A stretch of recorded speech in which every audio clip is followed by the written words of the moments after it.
A'udzu billahi minasyaitonir rajim. Bismillahirrahmanirrahim. Astaghfirullah rabbi wa atubu ilaih. Walhamdulillahi rabbil alamin. Wassalatu wassalamu ala asyrafil anbiya'i wal mursalin habibina wa habibi rabbil alamin Abil Qasim Muhammad sallallahu alaihi wa ala alihi at-tayyibin at-tahirin al-ma'sumin al-muntajabin. Ya Allah, ya Tuhan kami, tidak pernah kau limpahkan rahmat sebesar yang telah kau turunkan pada 17 Rabiul Awal untuk mensucikan bumi ini dari kekotoran. Ya Allah, ya Tuhan kami mencoba untuk meletakkan NabiMu di dalam dada kami, walaupun mungkin usaha kami selalu kandas, karena dosa-dosa yang telah kami tumpuk di dalamnya, yang tidak layak untuk kami persilahkan di dalamnya NabiMu yang suci. Ya Allah, ya Tuhan kami, kalau Engkau tidak bermurah dan berlembut kepada kami, dan Kau menatap kami dengan keadilan-Mu, maka apalah daya kami. Ya Allah, ya Tuhan kami, pandanglah kami dengan pandangan latif dan pandangan lebih-Mu. Jangan pandang kami dengan keadilan-Mu, sehingga kami masih mempunyai harapan untuk membersihkan dosa-dosa kami yang telah mengotori dada ini.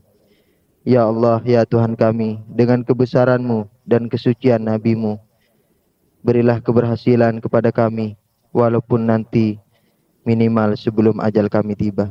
Amin ya rabbal alamin.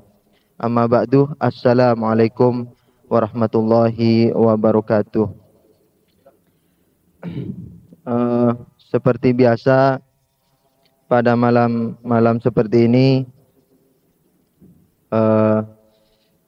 di mana kita meluangkan waktu untuk hal yang lebih penting dari yang lain, sehingga kata-kata meluangkan ini sebenarnya kurang pas. Tapi ala kulli hal, kama jara ala lisan sya'ab, yakni telah kita luangkan dengan izin Allah untuk mencoba mempelajari syariat semampu-mampunya sesuai dengan wasilah atau ya bekal yang kita punya bersama, untuk mendiskusikan berbagai hal yang kita pilih dalam agama ini, ya dengan tujuan dengan bekal itu mudah-mudahan kita dapat mempelajari order del dada kita ini, sehingga di tujuan atau filsafat diturunkannya agama ini dapat tercapai pada diri kita. Waalaikumsalam warahmatullahi. Maka sebelumnya perlu saya ulangi lagi bagaimana adab kita diskusi ya. Jadi sudah saya katakan bahwa belajar agama ini sebenarnya wajib hukumnya bagi setiap orang. Jadi belajar agama ini sebenarnya wajib hukumnya bagi setiap orang muslimin dan muslimat. Kemudian jadi dengan demikian maka belajar ini tidak kalah pentingnya dari sholat. Bahkan sebagian menyatakan bahwa kepentingan belajar itu seakan-akan lebih utama ketimbang sholat itu sendiri. Dalam artian bahwa sholat tanpa ilmu pengetahuan, sebagaimana yang dikatakan Imam Shadiq alaihissalam, al-amil bila ilm kasair ala ghairi tariq fala yaziduhu sur'at az-zair illa bu'da. Orang yang bermusafir, berjalan, orang yang beramal tidak memakai ilmu, maka ibarat orang berjalan tidak di atas jalannya, maka tidak menambah kecepatannya kecuali kejauhan, yakni kejauhan dari yang diinginkannya. Maka itu berulang-ulang saya katakan, di Ahlul Bait tidak mengenal kebodohan. Minimal Waalaikumsalam warahmatullahi. Berulang-ulang ya saya katakan bahwa maka itu berulang-ulang saya katakan bahwa di dalam Ahlul Bait ini tidak mengenal kebodohan. Jadi tidak mengenal kejahilan, khususnya dalam hal-hal yang sehari-hari kita lakukan.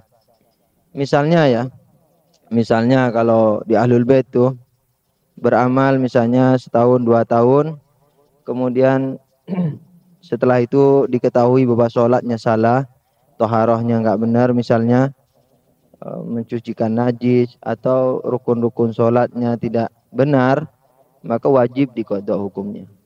Dan kalau tidak dikodok, anaknya besok yang laki-laki, kalau orang tuanya mati wajib mengkodokkan, wajib hukumnya, anak laki-laki yang terbesar. Maka itu kalau di Ahlul Bait, kalau orang masuk Islam atau orang memasuki mazhab Ahlul Bait ini, misalnya sebelum zuhur, ya kan, atau di waktu zuhur masuk, ya kan, jam 12 masuk Syiah, atau orang kafir masuk Islam yang mazhabnya Syiah, maka dia tidak boleh cepat-cepat melakukan sholat. Jadi dia harus dan wajib belajar, tanya kepada orang yang mampu memberikan jawaban. Tidak harus sama ustadz, tidak harus sama buku, tetapi sama teman, tetangga yang barangkali hanya tahu sholat, tidak apa-apa bertanya kepada mereka. Dan ini usaha ini harus terus dilakukan sampai waktu zuhur itu hampir habis. Jadi kalau sudah mau zuhur itu, mau maghrib ini ya, zuhur sama asar misalnya 10 menit mau maghrib, ini zuhur sudah mau habis, itu boleh bisa melakukan sholat sebisa-bisanya. Tapi itu pun nanti bakal diulang kalau salah, kurang lebihnya demikian. Jadi tidak boleh kesusu dalam melakukan ini. Maka dari itu dalam dalam Ahlul Bait ini minimal apa-apa yang harus dilakukan sehari-hari wajib hukumnya diketahui. Dan begitu juga sebagaimana maklum dalam Usuluddin kita telah membahas bahwa minimal pada 5 usul itu harus dipahami dengan pengertian. Tujuan daripada apa yang saya sampaikan sebagai madkhal ini, sebagai mukaddimah ini adalah sudah saya katakan tadi di awal kalam, bahwa tujuan dari pembahasan ini tidak sekedar ilmi. Imam Khomeini pernah ridwanullahi alaih pernah mengatakan suatu saat ilmu itu menjadi hijabul akbar. Ilmu itu suatu saat menjadi hijab yang paling tebal. Bukan malah menolong orang. Tapi kalau kita memperhatikan dan mempelajari bagaimana tata krama di Ahlul Bait, berakhlak, bagaimana berakhlak dalam Ahlul Bait, khususnya dalam bermuamalah di hadapan Allah Subhanahu wa taala, maka insyaallah akan selamat. Ilmu itu akan memberikan memang ilmu itu rahmat ya, tapi kalau tidak disyukuri akan menjadikan hijab yang paling tebal.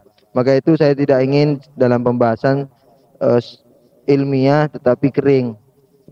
Ala kulli hal, malam ini kita akan membahas apa yang telah saya sampaikan kepada beberapa orang, akan membahas syafa'ah.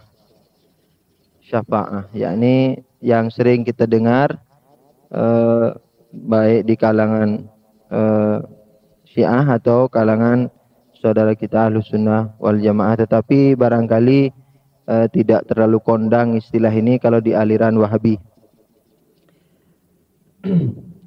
Kalau dari asal kata ya, syafa'ah itu kurang lebihnya ngambil dari syafa' genap.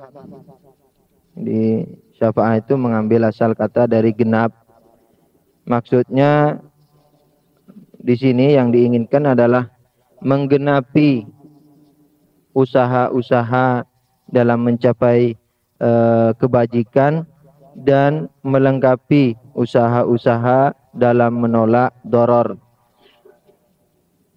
Jadi nanti akan dijelaskan bahwa apakah syafaat ini bertentangan dengan keadilan dan sebagainya, apakah dia masih logis apakah dia tidak memberikan kebebasan kepada kaum muslimin untuk berbuat maksiat, itu akan diperpanjang lebarkan nanti insyaallah.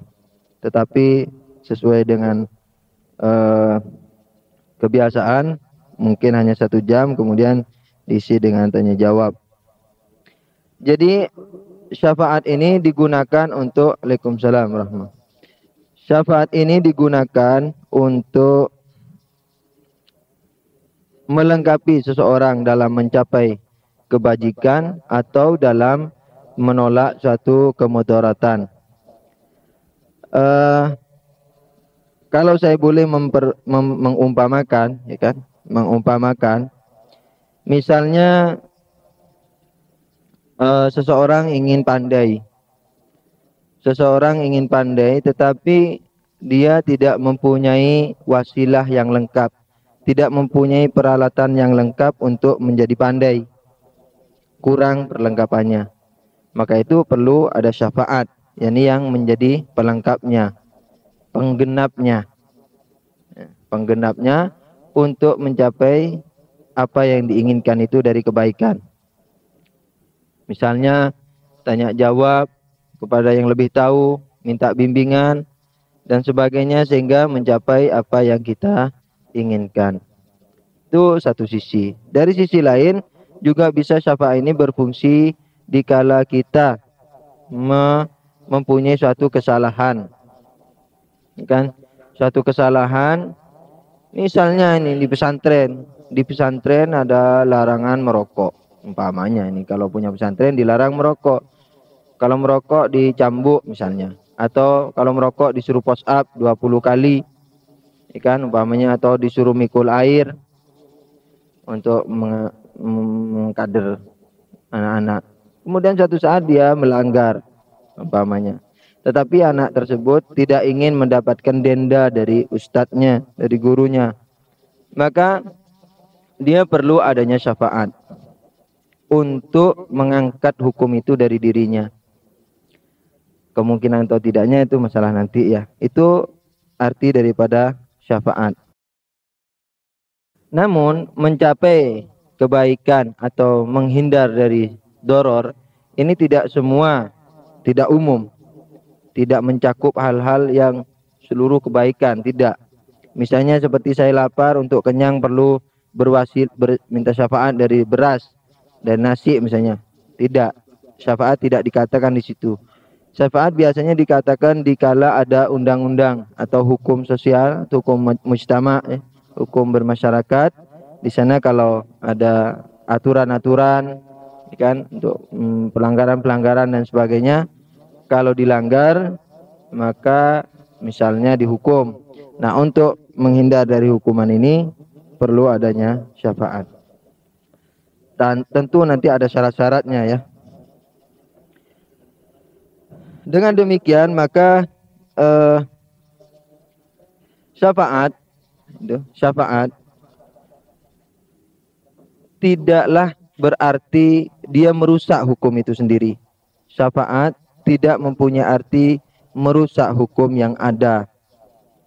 Kenapa? Misalnya begini, kalau si santri tadi yang merokok, dia memang suka merokok dan memang suka menggoda teman-temannya, suka membuat kesalahan, maka di situ ustadznya akan tegar dalam mempertahankan aturannya. Biarpun dia meminta berwasilah misalnya dengan ustadz-ustadz yang dekat dengan dia, mungkin familinya yang juga jadi ustadz di situ, kepala ustadz yang ada di pesantren itu tidak akan memaafkan. Kenapa? Karena dia tidak berhak menerima syafaat itu. Tapi kalau anak-anaknya sehari-hari rajin, dia bintang pelajar, selalu bintang pelajar, tidak pernah godain, gangguin temannya, nggak pernah.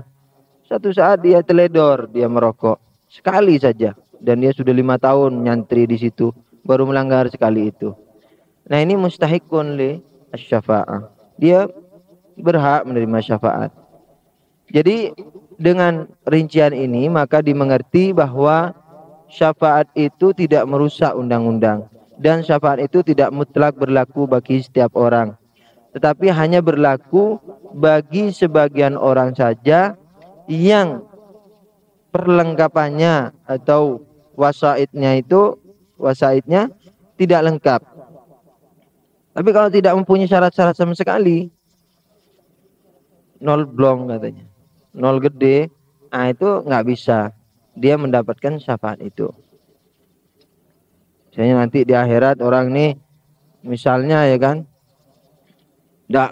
tidak beriman kepada Allah dan nabinya, tidak bisa diberikan syafaat kepada orang-orang itu. Jadi syafaat, ya saya ulangi, syafaat kesimpulan sementaranya tidak merusak hukum aturan yang ada, kemudian tidak juga menentang si pemberi hukum, ya kan? Melainkan apa? Melengkapi saja kekurangan-kekurangan yang ada dari masfu', kekurangan-kekurangan yang dipunyai oleh yang akan menerima syafaat. Sisi-sisi yang mungkin untuk menutup kekurangannya itu ada 3 sisi yang disebutkan oleh Allamah rahimahullah. Ya kan? 3 sisi yang ada kemungkinan untuk menutup kekurangannya itu. Sisi pertama dari si yang punya hukum. Karena yang punya hukum Ghafur, Rahim, Latif, Lembut, ya kan? Dan sebagainya, bisa orang yang tadi kekurangan,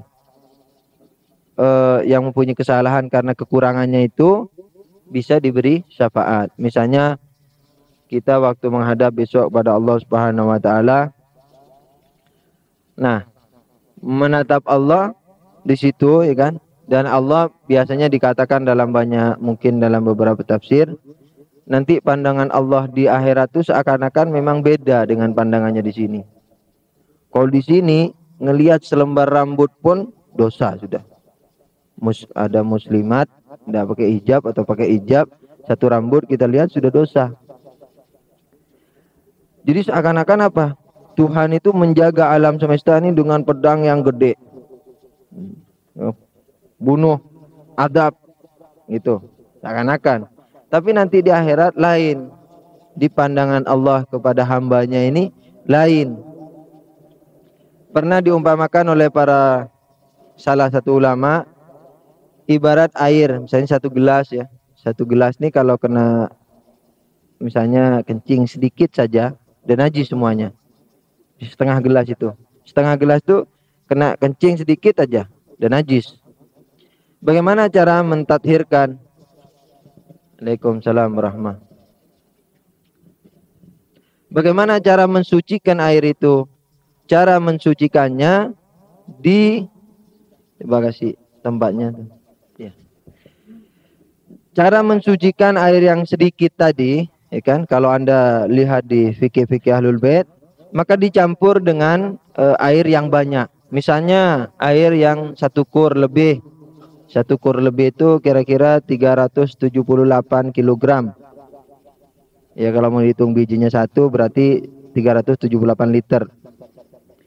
Kemudian atau disambung dengan air sungai, air sumber dan sebagainya. Disambung aja. Kemudian diaduk sedikit sampai bercampur itu air yang banyak. Maka air yang di gelas tadi yang najis itu jadi bersih. Jadi bersih dia. Nah, jadi nanti kalau kita misalnya berdosa nih sekarang, ibaratnya itu kita air yang ada dalam gelas. Begitu di akhirat itu maghfirah Allah besar sekali, sehingga apa?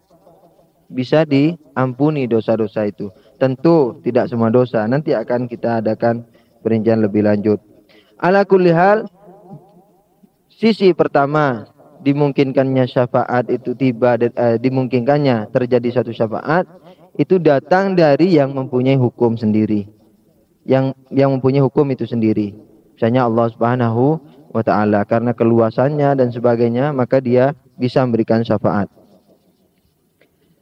Kemudian sisi kedua dari yang akan menerima syafaat. Ajib, guru ana pernah cerita di satu hadis, katanya dikatakan ada hamba ini dihisap, kamu neraka. Udah jalan dia ke neraka. Di tengah jalan noleh. Ditanya sama Allah Subhanahu wa taala, "Kenapa kamu noleh?" Katanya si orang itu, "Ya Allah, saya pernah dengar di dunia dulu bahwa Engkau sangat Maha Pemurah."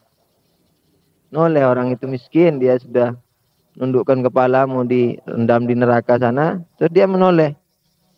Tanya mungkin sama malaikat atau Allah bertanya, yang guru saya ceritakan tuh Allah bertanya, "Kenapa kamu menoleh ke belakang?" Jadi bukan menganggap Tuhan di belakang, tapi tempat hisapnya itu seakan-akan dijadikan muwajahah dengan Allah Subhanahu wa taala sebagaimana muwajahnya Nabi Musa alaihissalam di Gunung Turisina. Allah bukan di situ ya. Allah menciptakan aja kalam itu di situ. Ala kulli hal, bukan bahsuna itu. Waktu menoleh ditanya sama Allah, "Kenapa kamu noleh?"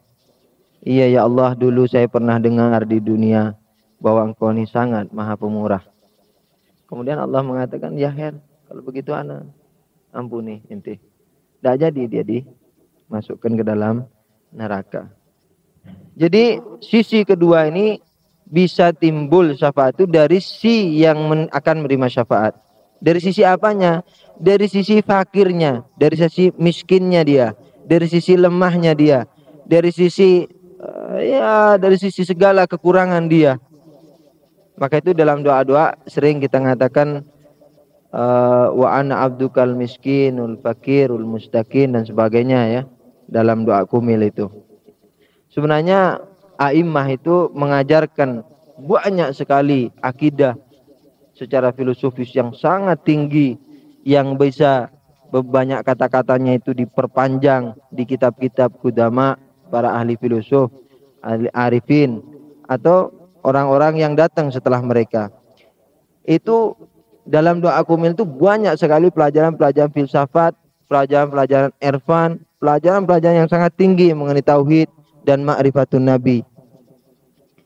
Tetapi untuk memantaunya itu tentu dengan mempunyai mukaddimah pengetahuan atau diskusi-diskusi dengan yang lebih mampu. Sebenarnya ini karena saya melihat di mizan ya, jadi saya tahu bahwa sisi syafaat itu bisa terjadi dari disebabkan oleh kemiskinan si yang akan menerima syafaat. Terus saya ingat di doa kumil itu ada wa ana abdukal fakirul miskinul mustaqin dan sebagainya itu. Yang ketiga, jadi bisa terjadi syafaat itu dari sisi syafi'. Jadi pemberi syafaat tapi orang ketiga ini. Karena apa? Karena dekatnya manzilah daripada orang yang akan memberi syafaat ini. Misalnya anbiya misalnya ya. Salah satu yang akan memberikan syafaat adalah anbiya, para nabi. Nah, karena dekatnya orang ini di sisi Allah Subhanahu wa taala, maka bisa memintakan kepada Allah bukan untuk membatalkan hukum daripada hukum syariatnya atau menentang kekuasaan si pemberi hukum, melainkan bertujuan untuk apa? Bertujuan meminta welas asihnya, istilahnya supaya yang misalnya umatnya ini dapat diberikan syafaat sesuai ketinggian dan diterimanya si orang ketiga ini di sisi Allah Subhanahu wa taala. Misalnya kayak para nabi atau syuhada, walaupun syuhada ini dikatakan dalam tafsir Mizan bukan syuhada bisayf, melainkan syuhada. Apakah ini isyarah kepada suatu ilmu irfan ya? Sebab dikatakan dalam ilmu akhlak atau yang biasa disebut juga kalau yang tinggi ya irfan, pernah saya baca di satu, tapi pengetahuannya aja bukan musyahadah ini, hanya pengetahuan. Kalau irfan itu arif, sebagaimana Anda ketahui bahwa makrifat itu bisa dilakukan dari dua jalan. Makrifat dengan jalan akal, makrifat dengan jalan hati atau fitrah. Makrifat dengan jalan akal yaitu dengan ya berfilsafat dan sebagainya. Makrifat dengan jalan hati misalnya mengadakan penghambaan yang gigih kepada Allah. Dia tidak kenal lingkungan, sampai dikatakan dalam satu hadis tidak dikata, katanya Imam Shadiq kurang lebih alaihissalam, tidak dikata seseorang itu mukmin kecuali yang lain bilang bahwa dia sedang gila. Itu dia tidak peduli sudah dengan segalanya. Tetapi latif, mereka tuh latif. Kalau Anda melihat orang yang suka cemberut misalnya, itu bukan aulia. Dia orang yang irfan ini walaupun disakiti orang dia tetap latif. Jadi nular sudah hukum sifat Tuhan itu sudah membias kepada dirinya, tersinari dengan tajalliyatillah, kan?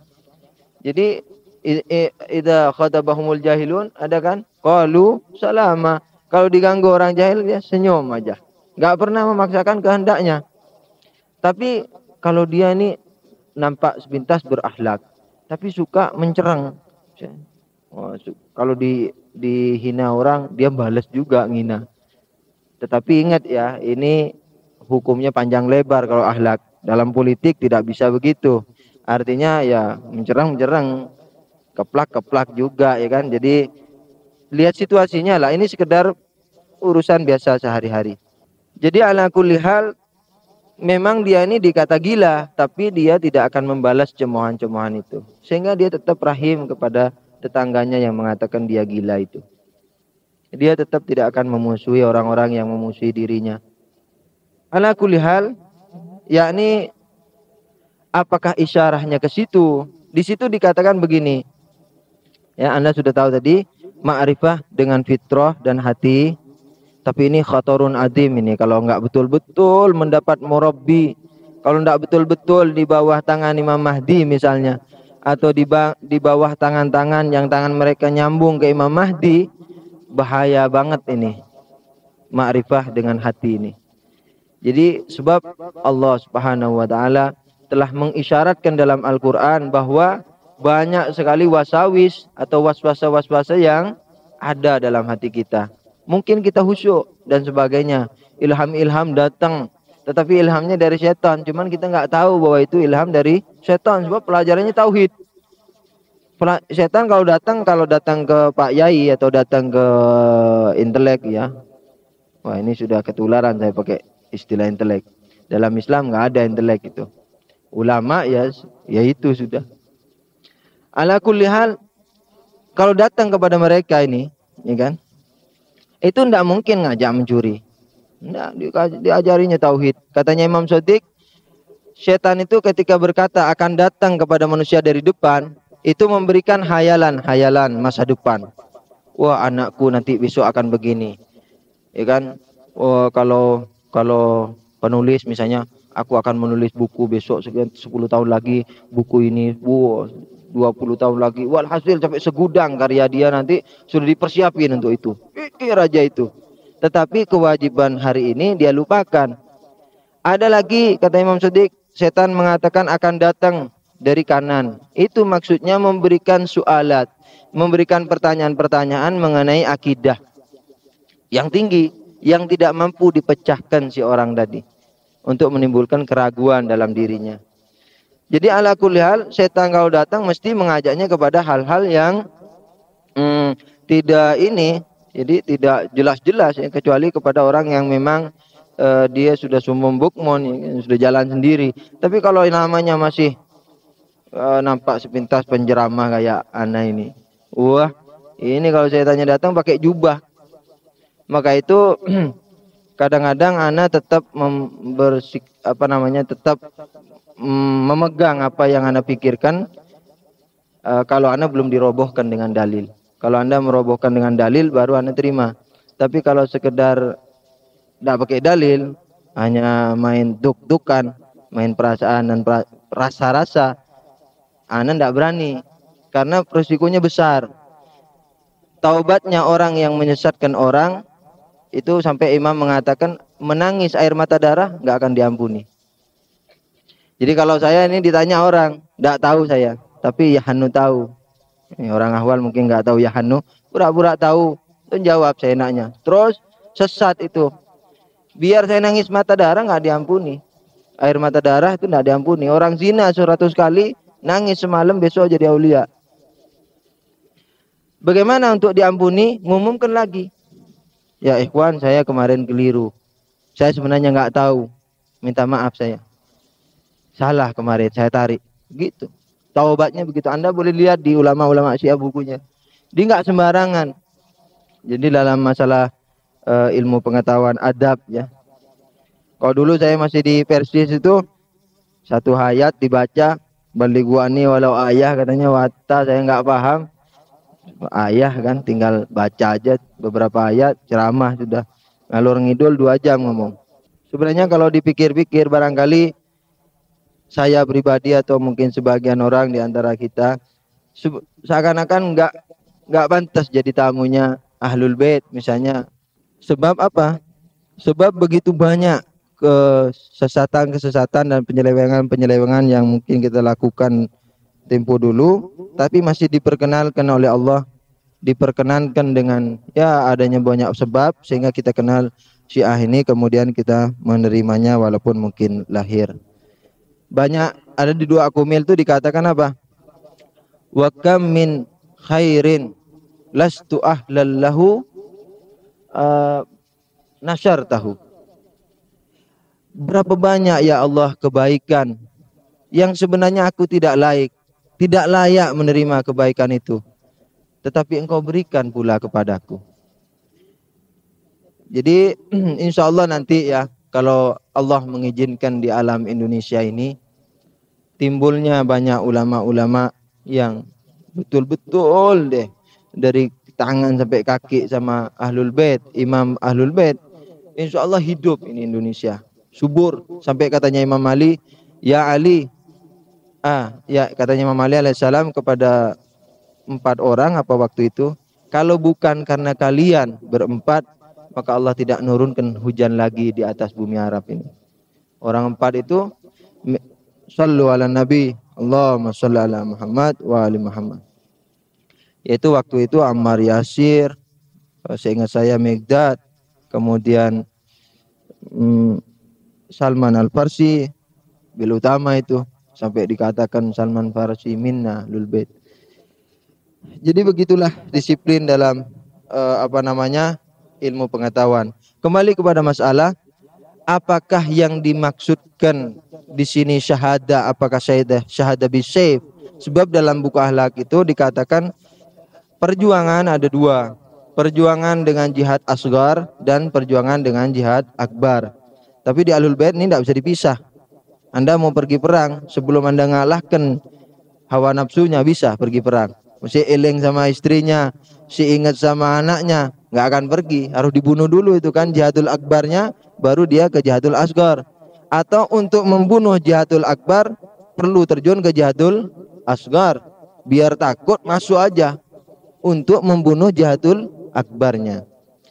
Nah, orang yang mati di medan perang itu dikatakan mati syahid dengan pedang lahir. Orang yang mati yang membunuh hawa nafsunya itu dikatakan mati dengan pedang batin. Jadi orang yang mati syahid karena jihad akbar dikatakan syahid dengan pedang batin, dan yang mati di medan perang dikatakan syahid dengan pedang lahir. Dikatakan dalam satu hadis, orang mukmin itu setiap harinya mati 50 kali. Gimana bahasa Arabnya itu ya? Al-mu'min yaqtuluna anfusahum fi kulli yaumin khamsina marrah. Setiap hari membunuh dirinya 50 kali. Entah berapa waktu bisa mati dia nanti. Kalau sudah mati, betul-betul musibah yang datang itu tidak ada rasa beratnya sama sekali. Seperti puasa itu, kalau kita haus kan, saya ini khususnya, kalau haus takban, lelah sekali, ya, ditahan-tahan kan. Tapi kalau sudah syahid, haus itu kayak makan delima dari surga. Jadi betul-betul rasa itunya sudah nggak ada. Maka itu Imam Ali Rasulullah mengatakan man yuhib ayyanzura ila mayyitin yamshi, ya kan?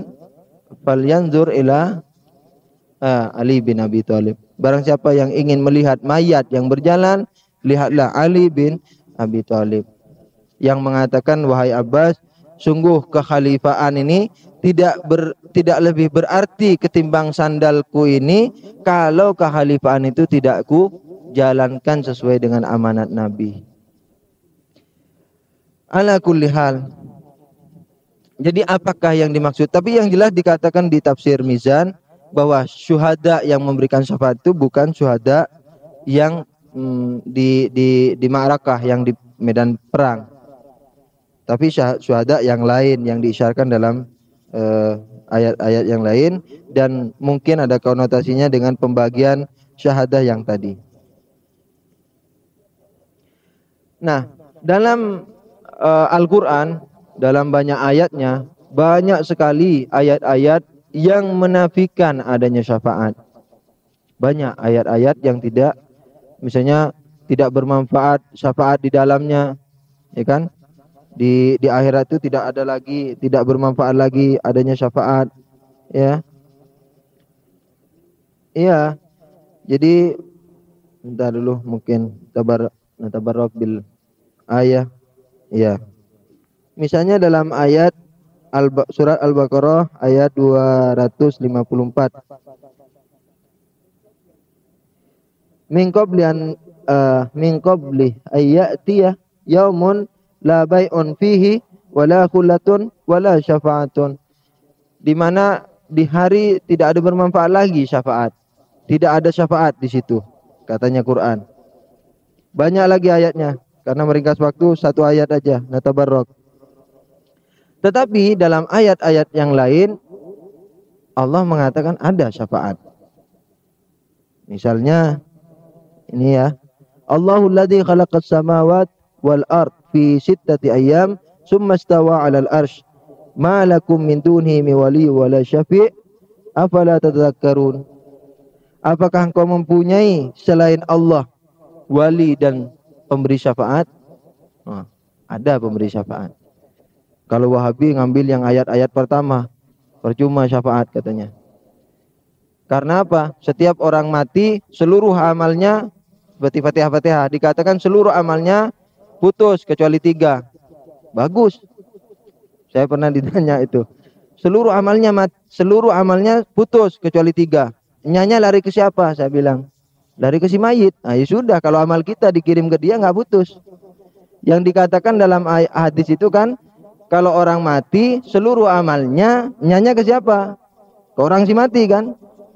Kalau orang mati seluruh amal si mati putus kecuali 3. Di sini tidak menjelaskan kalau orang mati seluruh amalnya dan amal saudaranya putus. Enggak. Hadis itu mengatakan kalau orang mati amalnya putus. Iya, nyanya ke si mati. Nah, tapi kalau kita yang memberikan amalan kemudian ganjarannya diberikan kepada si mati, enggak putus. Dan itu naun minas syafa'ah ala kulli hal. Ya, jadi di ayat Quran ada ayat-ayat yang mensubutkan atau mengatakan bahwa syafaat itu ada, baik datangnya dari Allah atau malaikat atau para nabi. Ayat-ayatnya banyak, cuman mungkin tidak perlu saya sebut satu persatu mengingat waktunya. Waduh. Maka dari itu, apa yang diinginkan dari dua ayat yang nampaknya secara lahir bertentangan? Dikatakan nggak ada syafaat hari itu, yakni hari akhirat. Dikatakan lagi siapa yang bisa memberi syafaat selain Allah, atau para nabi bisa mensyafaati, atau tidak bermanfaat syafaatnya malaikat. Nah, berarti ada syafaat untuk malaikat, kan? Memberikan syafaat kepada orang-orang. Apa yang diinginkan dari ini? Ayat-ayat ini sama persis seperti ayat-ayat mengenai ilmu gaib. Dikatakan tidak ada yang tahu gaib, ya kan? Allah yang mengetahui gaib. Tidak ada yang dapat mengetahui gaib selain Allah. Tapi di ayat yang lain ada. Tidak ada yang mengetahui gaib kecuali yang diridhoi, seperti nabi, ya kan? Nah, terus apa yang diinginkan? Kalau dalam orang yang sedikit belajar filsafat, enak cara memecahkan masalah ini. Karena di dalam istilah filsafat ada istilah bidzat wa bil arad. yakni Allah bidzat itu dulu masih kita muter-muter di akidah ya, barangkali masih ingat. Bidzat itu secara zati dari dirinya sendiri. Tetapi kalau bil arad dari luar, sifat dan sebagainya. Jadi Allah mengetahui yang gaib bidzat, yakni dari dirinya sendiri, enggak dari orang lain. tahu secara sendiri yang gaib. Tapi selain Allah tahu gaib dari mana? Dari Allah. Ya, mereka yang tahu gaib selain Allah dari Allah. Begitu juga syafaat ini. Syafaat milik Allah mutlak, bidzat. Syafaat itu milik Allah Subhanahu wa taala. Tetapi selain Allah juga memiliki syafaat. Sebagaimana ayat-ayat yang banyak di yang kita dapat jumpai di ayat Quran. Nah, mereka itu apa? Mereka memilikinya billah, ya, biiznillah dan seterusnya, ya kan? Jadi syafaat itu milik Allah secara zat. Kemudian selain Allah juga bisa memiliki, tetapi karena diberi oleh Allah Subhanahu wa taala kedudukan itu. Sebenarnya banyak ini pembahasannya, asyik. Ada pembahasan lain mengenai ini, syafaat ini, iskalat. Jadi ana perlu memberikan satu dua iskalat, biar nanti kalau iskalat itu maksudnya masalah, jadi tak terima gitu. Mungkin bisa diperpanjang nanti dalam diskusi, ya. Dikatakan bahwa begini, kalau syafaat ini ada, ya kan, berarti dia dua alternatif hukum, adil atau dolim, ya kan? Kalau dikata dolim, jelas Allah melakukan kedoliman. Subhanallah rabbil izzati amma yasifun. Kalau dia adil, maka hukum di dunia itu dolim. Misalnya orang berbuat maksiat, dosa, neraka umpamanya. Di dunia, di akhirat nanti orang berbuat dosa, berbuat maksiat, dosa, ada syafaat, surga. Kan bertentangan. Kalau yang terakhir ini, yang akhirat yang benar, maka kalau yang akhirat yang adil, berarti di dunia itu hukumnya dolim. Jawabnya tidak. Dua-duanya sama-sama adil. Bagaimana caranya? Dimisalkan oleh ulama semacam ujian. Dia mengadakan ujian. Misalnya Nabi Ibrahim. Nabi Ibrahim, bunuh anakmu, misalnya, ya kan. Ditunjukkan dengan mimpi, misalnya beliau membunuh anaknya. Shalawatullahi alaihim. Ya kan? Setelah mau dibunuh ini sudah, mungkin kalau kita orang sudah nangis-nangis, ya sudah kurus, nggak enak makan. Tapi karena mereka ini memang hebat, maka ya malah Nabi Ismail mengatakan, ya ayah, kalau itu memang sudah perintah Allah, lakukan. Insya Allah saya akan menjadi orang yang sabar. Jalan sudah hampir dipotong, ya kurang lebih riwayat mengatakan datang malaikat, diganti kambing.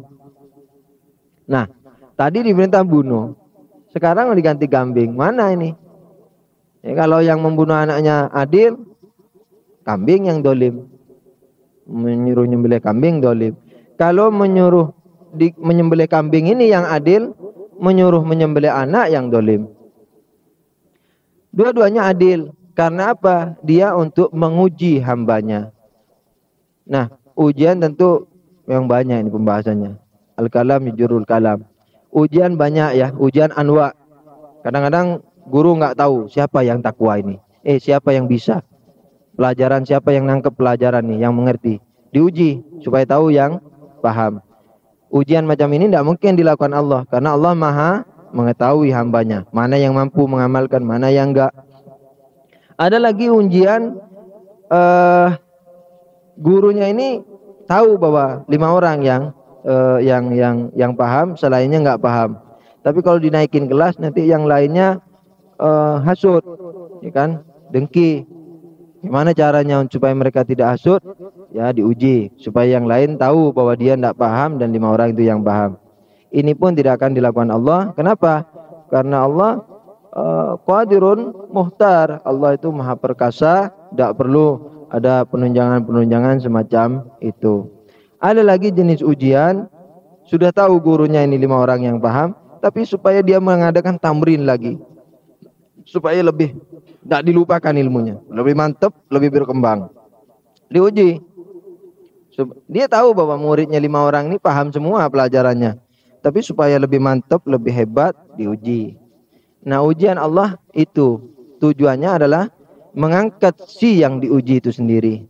Maka itu filsafat musibah, filsafat ujian, bencana yang diturunkan di alam semesta ini, baik menyeluruh atau sebagian pada beberapa individu, itu tujuannya untuk mengangkat posisi si yang diuji tadi. Tentu ya, musibah kadang-kadang dari ujian, kadang-kadang dari bala karena kita melakukan banyak pelanggaran. Tapi dua-duanya baik. Yang bala itu supaya diampuni dosanya, yang diuji supaya naik tingkatannya. Nah, ujian Allah seperti itu. Nah, ini kan sama-sama adil, tidak ada masalah, ya kan? Kemudian jawaban iskal yang lain dikatakan, jawabannya ada dua, tapi loncat-loncat, tol. Ada pertanyaan yang lain, kalau syafaat sunnatullah, katanya sunnatullah itu tidak berubah, ya kan? La tabdila li sunnatillah, tidak, sunnah Allah itu aturan Allah tidak, atau hukum Allah tidak berubah-ubah.